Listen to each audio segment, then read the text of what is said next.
حضرت سیدنا امام حسن مجتبی رضی اللہ تعالی عنہ یہ فرماتے ہیں کہ میں نے اپنے ماموں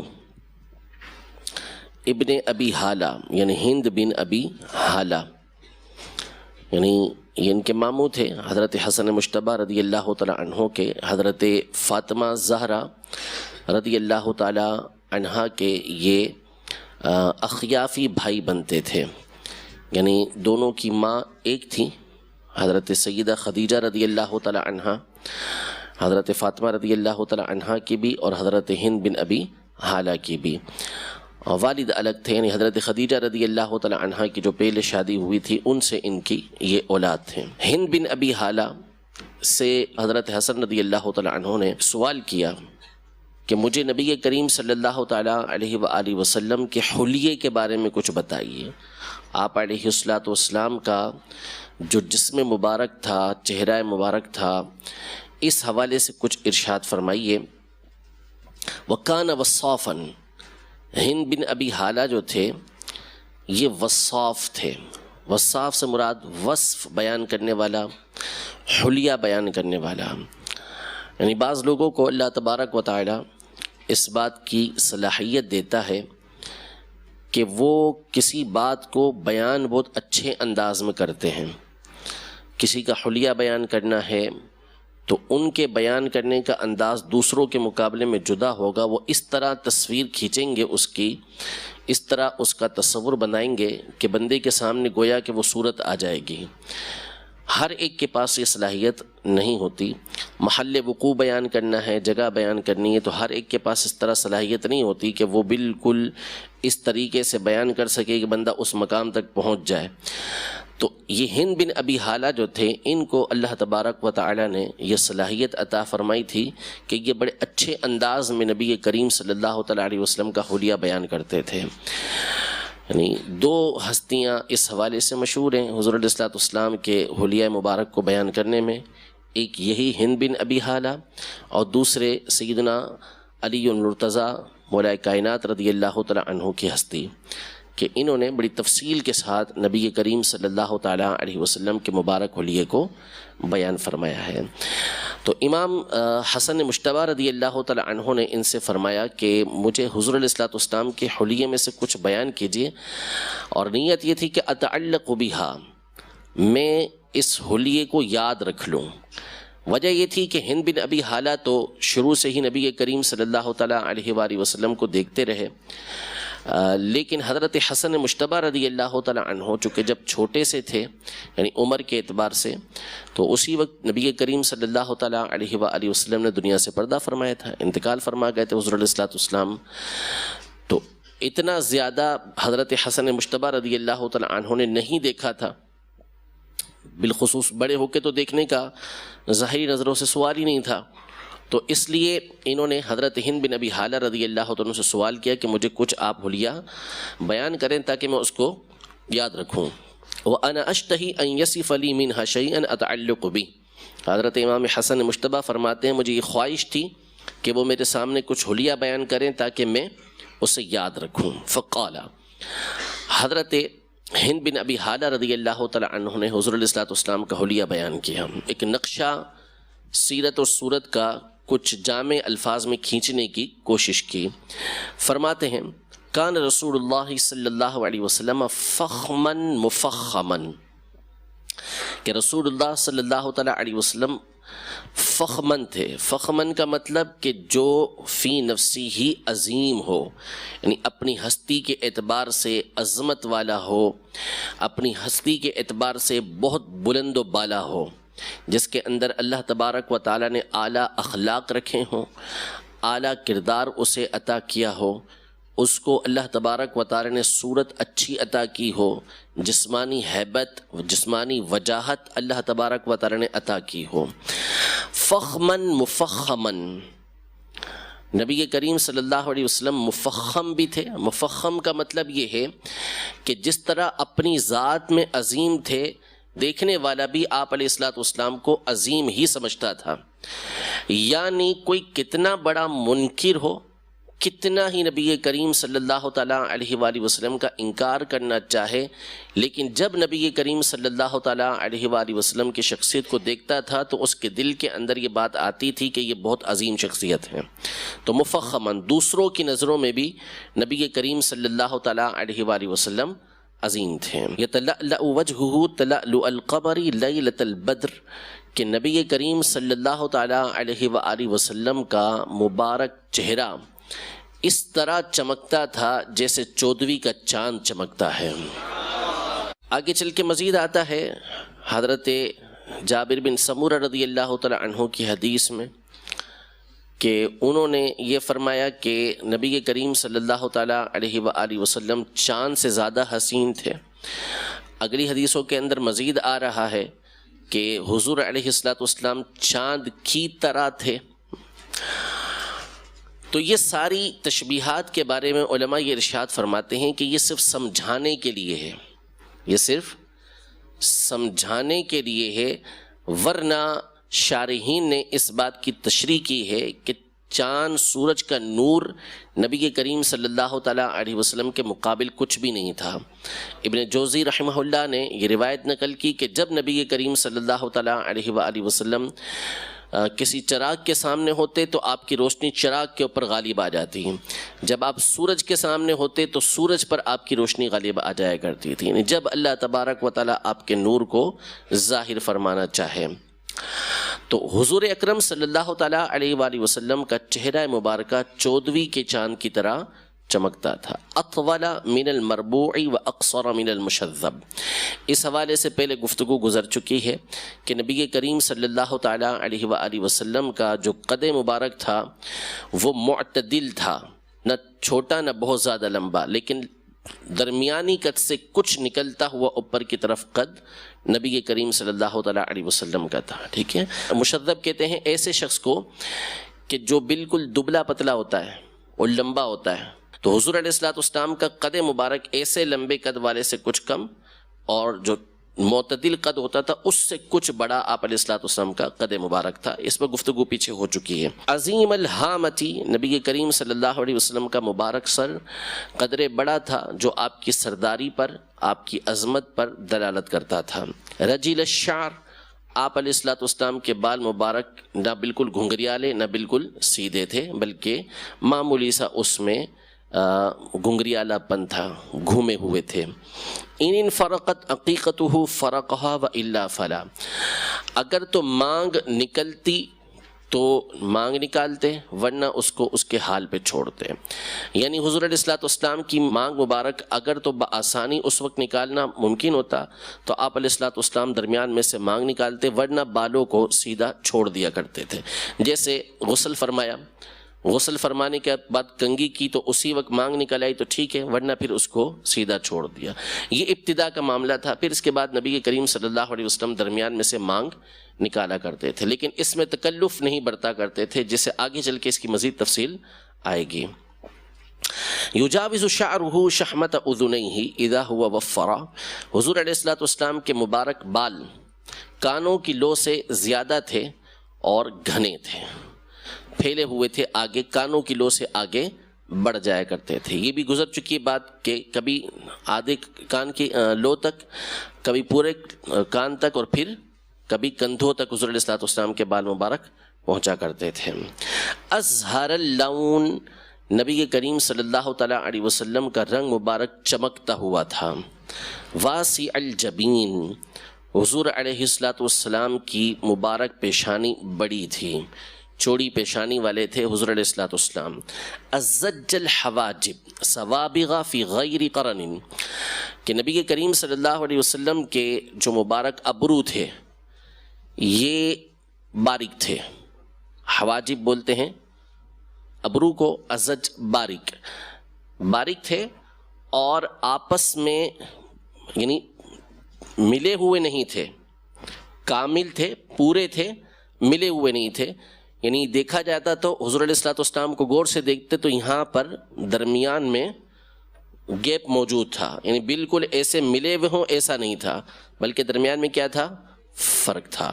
تھے پورے کامل تھے اور باریک تھے، لمبے تھے، لیکن آپس میں ملے ہوئے نہیں تھے، بعضوں کے بالکل مل جاتے ہیں، ٹھیک ہے. تو ایسے ملے ہوئے نبی کریم صلی اللہ تعالیٰ علیہ وآلہ وسلم کے مبارک ابرو نہیں تھے. بینہما عرق یدرہ الغضب، اس کے درمیان میں ایک رگ تھی، ٹھیک ہے، عام حالت میں ظاہر نہیں ہوتی. یدرہ الغضب، جب نبی کریم صلی اللہ تعالیٰ علیہ وسلم جلال میں تشریف لاتے تو پھر یہ ظاہر ہوا کرتی تھی. دو باتیں، نمبر ایک تو یہ کہ یہ جو ظاہر ہونا ہے یہ حضور علیہ الصلوۃ والسلام کی توانائی پر، حضور علیہ الصلوۃ والسلام کی قوت پر دلالت کرتا ہے کہ یہ خون سے مملو ہو جایا کرتی تھی.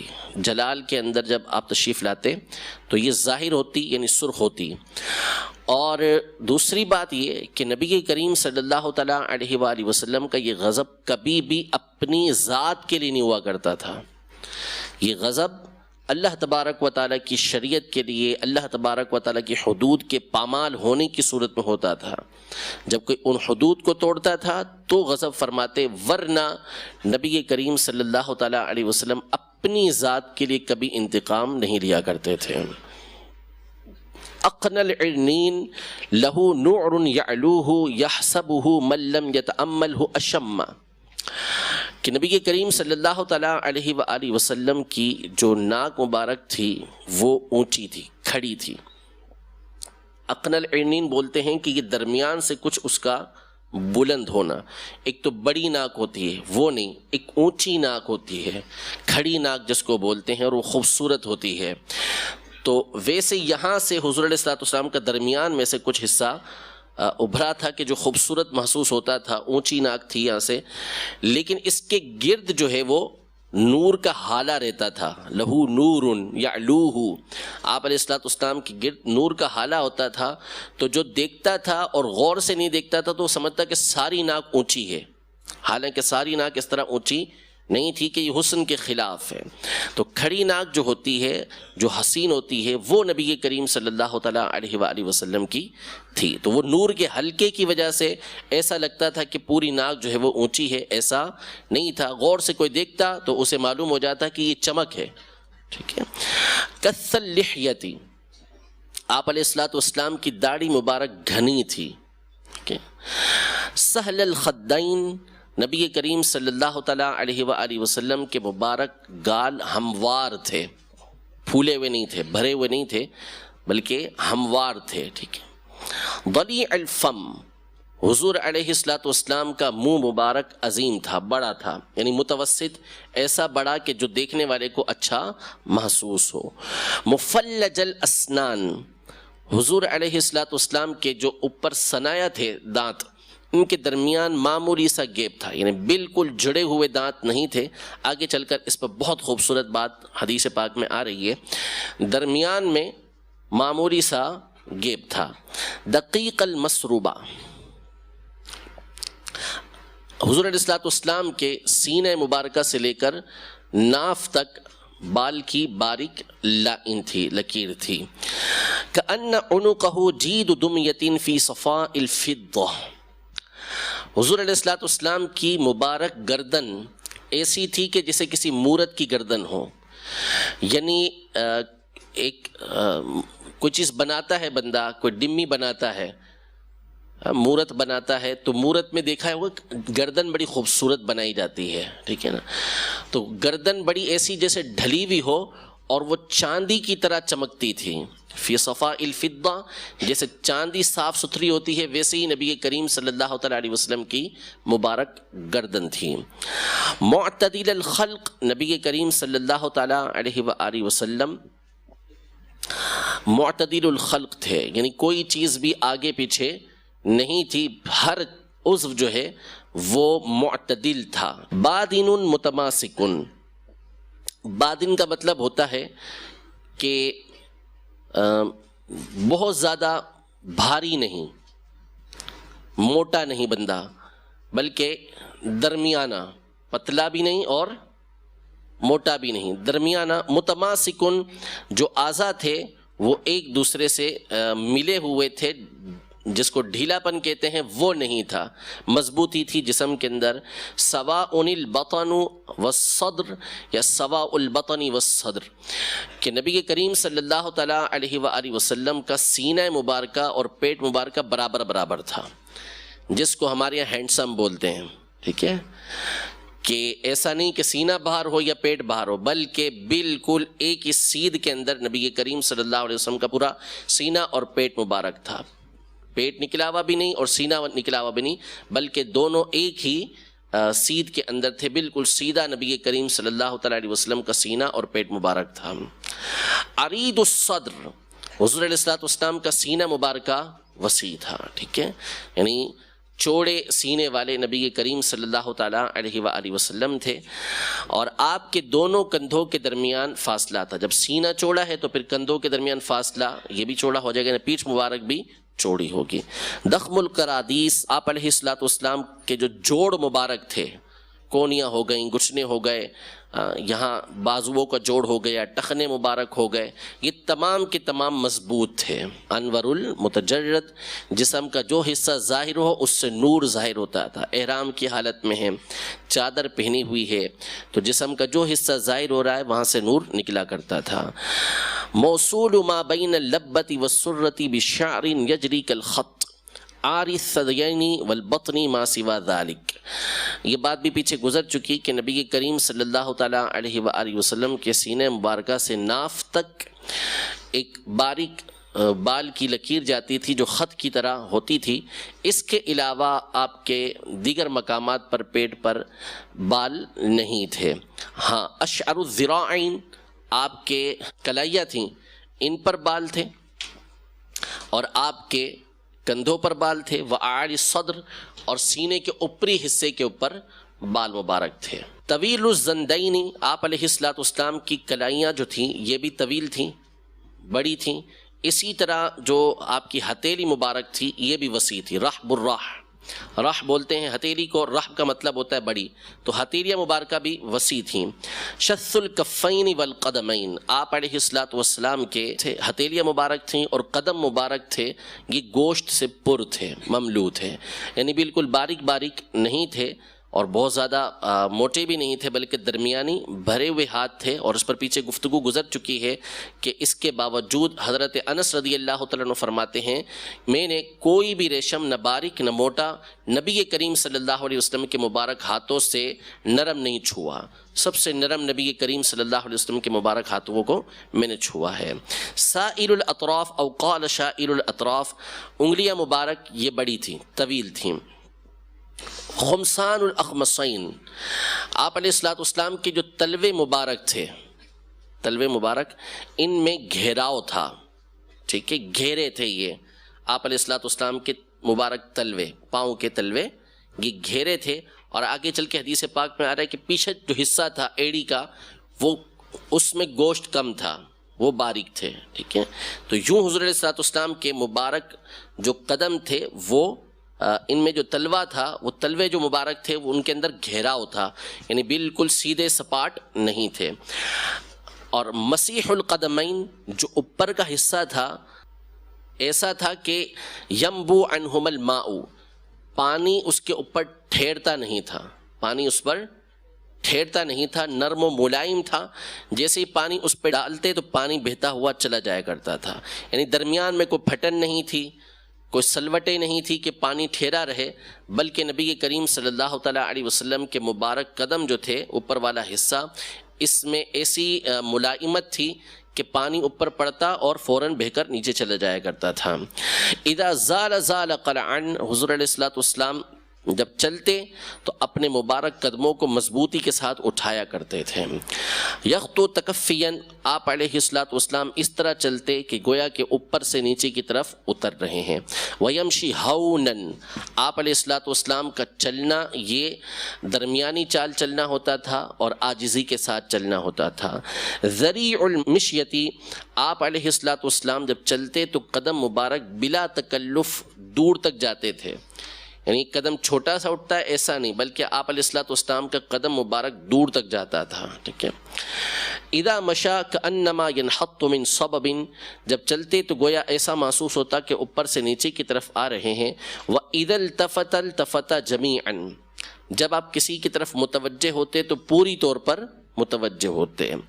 نظرہ الی الارض اطول من نظرہ الی السماء، آپ علیہ الصلوۃ والسلام عمومی طور پر نیچے کی طرف دیکھا کرتے تھے، زمین کی طرف دیکھا کرتے تھے. آپ کی اکثر نظر آسمان کی جگہ زمین پر ہوا کرتی تھی. وحی کے انتظار میں اس بات کا انتظار فرماتے کہ آسمان سے وحی نازل ہو تو پھر آپ آسمان کی طرف دیکھا کرتے تھے. جل نظرہ الملاحظہ، حضور علیہ الصلوۃ والسلام کا عمومی طور پر دیکھنا یہ گوشوں سے دیکھنا ہوتا تھا. لحظہ بولتے ہیں اس جگہ کو، آنکھ کا جو اس طرف کا گوشہ ہوتا ہے اس کے ذریعے سے دیکھنا، یوں دیکھنا یا یوں دیکھنا، ایسے ہوتا تھا. لیکن کب جب عام روٹین ہو، اس میں جب کسی کی طرف متوجہ ہوتے تو پھر حضور علیہ الصلوۃ والسلام پورے طور پر اس کی طرف متوجہ ہوا کرتے تھے تاکہ اسے معلوم ہو کہ آپ علیہ الصلوۃ والسلام مجھے اہمیت دے رہے ہیں. یسوق اصحابہ، اپنے صحابہ کو آگے چلایا کرتے تھے، ان کی خبر گیری کیا کرتے تھے، ان کے پیچھے چلا کرتے تھے. فرمایا کرتے تھے میرے پیچھے خالی چھوڑ دو جگہ. آپ صحابہ کرام علیہم رضوان کو آگے چلاتے. بعض روایتوں کے اندر یہ موجود ہے کہ آپ علیہ الصلوۃ والسلام کے پیچھے فرشتے چلا کرتے تھے. ٹھیک ہے، صحابہ کرام علیہم رضوان کو آپ علیہ الصلوۃ والسلام آگے چلایا کرتے تھے. وَيَبْدُرُ مَنْ لَقِيَ بِالسَّلَامِ، اور جو ملتا اس سے سلام میں ابتدا کیا کرتے تھے، پہل کیا کرتے تھے. چاہے چھوٹے بچے ملیں آپ علیہ الصلوۃ والسلام ان کو سلام میں پہل کر دیا کرتے تھے. شیخ محقق شیخ عبد الحق محدث دہلوی رحمۃ اللہ تعالی علیہ یہ ارشاد فرماتے ہیں کہ اب بھی جب نبی کریم صلی اللہ تعالیٰ علیہ وآلہ وسلم کی بارگاہ میں کوئی حاضر ہوتا ہے تو وہ سلام کرے، اس سے پہلے نبی کریم صلی اللہ علیہ وسلم اسے سلام فرما چکے ہوتے ہیں. یہ اہل کشف کی باتیں ہیں، انہوں نے دیکھا ہوگا کشف کے ذریعے تو اس بات کو بیان فرمایا ہے.